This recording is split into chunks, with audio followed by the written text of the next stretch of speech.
माहिरीन सेहत ने टॉयलेट में फोन के इस्तेमाल को सेहत के लिए खतरनाक करार दे दिया है।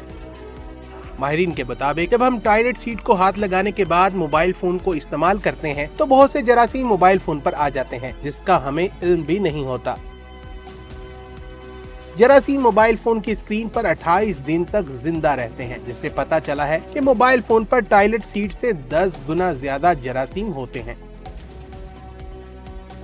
माहिरीन का कहना है कि टॉयलेट सीट पर खतरनाक जरासीम पाए जाते हैं जो पेशाब की नाली में इन्फेक्शन का बाइस बनता है। इसके अलावा इससे जल्द का इन्फेक्शन भी हो सकता है। उनका कहना था कि टॉयलेट से फारिग होने के बाद अपने हाथों को धो लेने के बावजूद भी आप जरासीम से बच नहीं सकते, क्योंकि मोबाइल के हर वक्त इस्तेमाल से आप इन्हीं हाथों से खाना खाते हैं और यूं जरासीम आपके अंदर चले जाते हैं,